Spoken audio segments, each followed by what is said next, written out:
లలితాదేవి దవడల నుంచి ఎవరు జన్మించారు గుర్తుందా? నకులేశ్వరి మాత. నకులేశ్వరీ దేవి ముంగిస రూపంలో ఉంటారు కదా, మీకు అర్థమైందా? పాము, ముంగిస. సృష్టినంతా సృష్టించిన అమ్మవారికి ముందేం రాబోతుందో తెలీదా? నకులేశ్వరీ దేవి అమ్మవారిని వేడుకుని తన సైన్యాన్నంతటినీ తీసుకుని గరుడ వాహనం పైన కూర్చుని యుద్ధానికి వెళ్ళారు. నకులేశ్వరీ దేవి నోటి నుంచి లక్షల ముంగిసలు ఉద్భవించినాయి మాట. ఆ ముంగిసలన్నీ ఆ సర్పాలతో యుద్ధం చేయడం మొదలైనవి.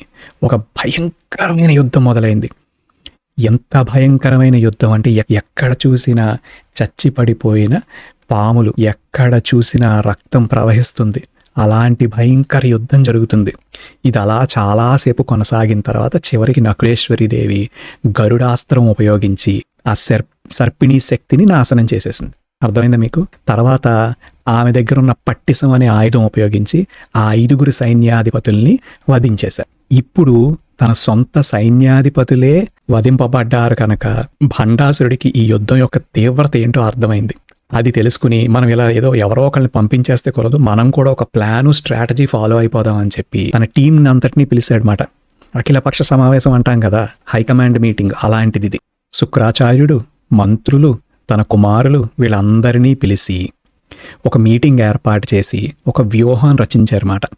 అందుకని ఈసారి ఏం చేశారంటే తన దగ్గర ఉన్నటువంటి వరాహక అనే రాక్షసుని పిలిచి సైన్యాధిపతుల్లో కూడా మిగిలిన సైన్యాధిపతుల్లో చాలా శక్తివంతులైనటువంటి 7 సైన్యాధిపతుల్ని పిలిచాడు. ఇందాక ర్యాండమ్గా ఒక 5 పంపించాడు కదా, ఇప్పుడు 7 సైన్యాధిపతుల్ని పిలిచాడు. పిలిచి ఆ వరాహక అనే రాక్షసుడితో పాటు యుద్ధానికి వెళ్ళమన్నారన్నమాట. ఈ 7 సైన్యాధిపతులకి ఒక వరం ఉంది. ఆ వరం ఏంటంటే కేవలం వాళ్ళ వైపు చూడడం చేతనే జనాలు నిశ్చేష్టులైపోతారన్నమాట. కదలకుండా మెదలకుండా అలా ఉండిపోతారు. అది వాళ్ళు సంపాదించుకున్న వరం. చూడండి వాళ్ళు తపస్సులు చేసి ఎలాంటి శక్తులు పొందారో చూడండి. అంటే విగ్రహాల్లా అలా నిలిచి ఉండిపోతారు, ప్రాణాలతో ఉంటారు కానీ నిలిచి ఉండిపోతారు. అప్పుడు ఏమవుద్ది? యుద్ధం తేలికైపోతుంది, వీళ్ళు వాళ్ళని వధించేస్తారు. అర్థమవుతుందా మీకు? అయితే ఈ విషయం తెలియని లలితా త్రిపుర సుందరి అమ్మవారి సైన్యం ఆ రాక్షసులపై దాడి చేయడానికి యుద్ధానికి వెళ్తారన్నమాట.